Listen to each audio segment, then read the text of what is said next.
የኢትዮጵያ ቀይ መስቀል ለትግራይ ቅርንጫፍ የበአበርገሌ ጭላ ወረዳ በድርቅ ለተጎዱ ወገኖች ድጋፍ ማድረጉን አስታወቀም። ከተደረገው ድጋፍ በተጨማሪ ችግሩን በዘላቂነት ለመፍታት መንግስትም ይሁን ሌሎች የበጎ አድራጊ ድርጅቶች ድጋፍ እንዲያደርጉም የአካባቢው ማህበረሰብ ጥሪ አቅርበዋል። ፍሬህይወት ወልደመድህን ተጨማሪ አላት። የኢትዮጵያ ቀይ መስቀል ማህበር የትግራይ ቅርንጫፍ ከባለ ድርሻ አካላት ጋር በመተባበር በትግራይ ማዕከላዊ ዞን በአበርገሌ ጭላ ወረዳ በተክለወይኒ ቀበሌ ለ500 የቤተሰብ አስተዳዳሪዎች የገንዘብ ድጋፍ አድርጓል። ድጋፍ የተደረገላቸው የቀበሌዋ ነዋሪዎች በበኩላቸው አካባቢው ድርቃማ በመሆኑ ችግር ላይ መውደቃቸውን በመግለጽ የኢትዮጵያ ቀይ መስቀል ማህበር ችግራቸውን በማየት ላደረገላቸው የገንዘብ ድጋፍ አመስግነዋል። አድና ድርቀዩ ጣዕም ተወቃዩ ብንታይና ንወጽ ብንታይና ላውዝን በጽህ ልልግን አካባቢያችን በድርቅ የሚጠቃ አካባቢ ነው። እንዴት እንሆናለን ብለን ስንጨነቅ ነበር። ይህንን በመገንዘብ የኢትዮጵያ ቀይ መስቀል ማህበር ላደረገልን ድጋፍ ከልብ ማመስገን እንፈልጋለን። የተሰጠን የገንዘብ ድጋፍ በአግባቡ በማዋል እንጠቀምበታለን፣ ግን ዘላቂ መፍትሄ ሊደረግልን ይገባል። እዚህ ድርቅ ስለሆነ አዝመራ ምናምን ስለሌለ የለም ምሽት የሚለወጥም ደሮ ቢባል ምንም ነገር የለም። አሁን ለኔ ማለት ነው የለመንኩ እንጀራ ራሴ የለመንኩ ነው ማለት ጸገም ናይ ሕጽረት ናይ ንህና ትቦታም ደረቀላ እዩ ብዙ ምክንያት ዚና ተደግፍና መኖሪያ ቀያችን የውሃ እጥረት አለው። ቆላማ አካባቢ ነው። ዘንድሮ ዝናብ ስላልነበር መዝራት አልቻልንም። በዚህ ምክንያትም ረሃብ አለ። ይህንን በማየትም ቀይ መስቀል ድጋፍ አድርጎልናል። ከልብ እናመሰግናለን።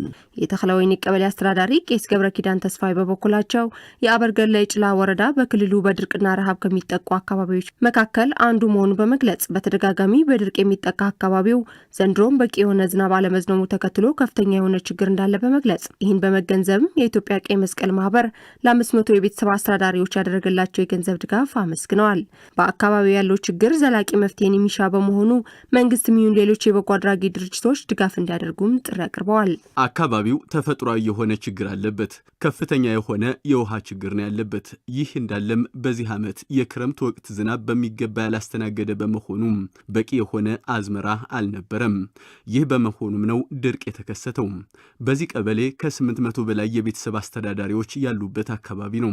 ከዚህ አንጻርም ለሚመለከተው አካል ባቀረብነው ጥያቄ ቀይ መስቀል ድጋፍ አድርጎልናል።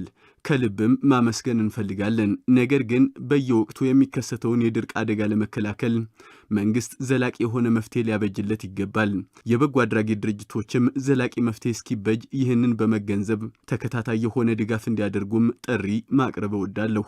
የኢትዮጵያ ቀይ መስቀል ማህበር ከቆመለት ዓላማ መካከልም በሰዎች ላይ የሚደርሱ ተፈጥሯዊና ሰው ሰራሽ አደጋዎችን ፈጣን ምላሽና ሰብአዊ አገልግሎትን መስጠት በመሆኑ የተደረገው ድጋፍም የዚህ ተቀጥያ ነው ያሉት የማህበሩ የትግራይ ቅርንጫፍ ፕሮጀክት አስተባባሪ አቶ አባዲ ኪሮስ እንዲህ አይነት ድጋፎችም እንደሚቀጥሉ አክለው ገልጸዋል። እዚህ ያለንበት የሂማኒታሪያን አሲስታንስ ወይም አስቸኳይ የገንዘብ ድጋፍ ማለት ነው በተፈጠረው የተፈጥሮ ድርቅ ምክንያት በማድረግ የገንዘብ ድጋፍ ለማድረግ ነው የመጣ ነው ማለት ነው።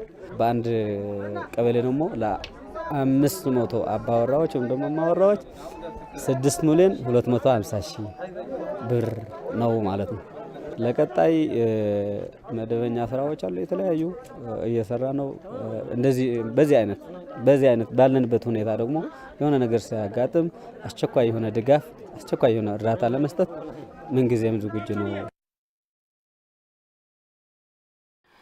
የኢትዮጵያ ቀይ መስቀል ማህበር ከአውሮፓ ህብረት ያገኘውን የገንዘብ ድጋፍ በትግራይ ማዕከላዊ ዞን በአበርገሌ ጭላ ወረዳ ተደጋጋሚ ድርቅ የሚያጠቃቸው 3 ቀበሌዎች ድጋፍ ማድረጉን አስታወቀም።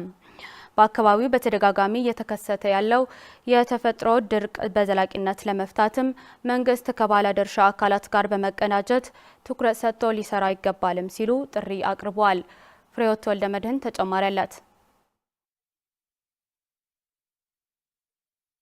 የኢትዮጵያ ቀይ መስቀል ማህበር ከአውሮፓ ህብረት ከኔዘርላንድና ከስዊድን ቀይ መስቀል ጋር በመተባበር በትግራይ ማዕከላዊ ዞን በአበርገሌ ጭላ ወረዳ ለሚገኙ 2 ቀበሌዎች ከ12 ሚሊዮን ብር በላይ የገንዘብ ድጋፍ አድርጓል። ድጋፍ የተደረገላቸው የቀበሌዋ ነዋሪዎች በበኩላቸውም ቆላማ የሚባል አካባቢ በመሆኑ በተደጋጋሚ ድርቅ እንደሚከሰትና በዚህም ለከፍተኛ ችግር እንደሚጋለጡ በመግለጽ ይህንን በመመልከትም ለተደረገው ድጋፍ አመስግነዋል። ኣብዚ ከባቢ ለሎ ጸገማ ድርቂ ዘለዓለም እንታይ ሞ እዩ ሕልፈት ላይ ሁሉ እዩ ተዓዲ በጸገሚ ብድርቂ በዚህ አካባቢ ከፍተኛ የሆነ ድርቅ ይከሰታል። በቂ የሆነ ዝናብም ሆነ ውሃ የለውም። በዚህም ችግር ላይ ነን። ይህንን በመገንዘብም የቀይ መስቀል የገንዘብ ድጋፍ አድርጎልናል። ደስም ብሎናል። እናመሰግናለን። ይህ ግን ዘላቂ መፍትሄ አይደለም፣ ትኩረት ሊደረግበት ይገባል። ተማል ድሕቁ ቅሩ ልሓዘ እንጀራ ቀበልዩ በክረምት ወቅት ትንሽ እህል አርሶ ያስገባ ገበሬ እህሉን እየበላ ይገኛል። እንደኛ አይነቱ በቂ ምርት ያላስገባ ደግሞ ይኸው ከቀይ መስቀል የምትሰጠው ገንዘብ ተጠቅሞ እየገዛ ይመገባል። እየተደረገልን ባለው ድጋፍ ግን ከልብ እናመሰግናለን። ግን መሰለ መንግስት እንደኛ አይነት አቅመ ደካማና ሽማግሌዎች ላይ ደግሞ ችግሩ የከፋ ይሆናል። በዚህም ነው ድጋፍ እያደረገልን ያለው። ከልብም እናመሰግናለን። የአበርገሌ የጭላ ወረዳ አመራር የሆኑት አቶ አብርሃሌ ወልዴ እንደሚገልጹት በወረዳዋ ከሚገኙ ቀበሌዎች መካከል በአራቱ ቀበሌዎች የዝናብ እጥረት መከሰቱን ተከትሎ ድርቅ መከሰቱን በመግለጽ ይህንን በመገንዘብ ማህበሩ ላደረገው ድጋፍ አመስግነዋል። የተፈጥሮ ድርቅ በዘላቂነት ለመፍታትም መንግስት ትኩረት ሰጥቶ ሊሰራበት ይገባል ሲሉም ጥሪ አቅርበዋል። መንግስት የምንጠብቀው ያው በጎ አድራጊዎች የተገኙ አንዳንድ እርዳታ ካለ ለነዚህ በተለይ ደግሞ ለነዚህ 5 ቀበሌዎች ያው እዛ ያሉ ሽማግሌዎች አሉ፣ አካል ጉዳተኛም አሉ፣ ያው እናት አባት የሌላቸው ህፃናትም አሉ። ለነሱ እንዲደርስልን ያው እሱንም እናስተላልፈው ማለት ነው። ያው በእኛ ግን ያው በመስኖ ያው በራሳችን ሰብስበን ከህብረተሰቡ ሰብስበን ያው እርስ ለራሳችን በምንራዳበት ምክንያት ያው እየጣርን ያለ ነው ማለት ነው። በኢትዮጵያ ቀይ መስቀል ማህበር የበጀትና ክፍያ ክፍል ኃላፊ የሆኑት አቶ ኤፍሬም አማረ ድጋፉ በወረዳዋ በ3 ቀበሌዎች ለ1500 የቤተሰብ አስተዳዳሪዎች የተደረገ መሆኑን በመግለጽ በድምሩም ከ18 ሚሊዮን ብር በላይ የገንዘብ ድጋፍ መደረጉን ተናግረዋል። በወረዳው ወደ 18 ሚሊዮን 50 ሺህ ብር አካባቢ ለአንድ ቤተሰብ 12050 ብር እየሰጠን እንገኛለን። ያው ችግሩ በጣም ከፍተኛ ነው። በረሃ ነው።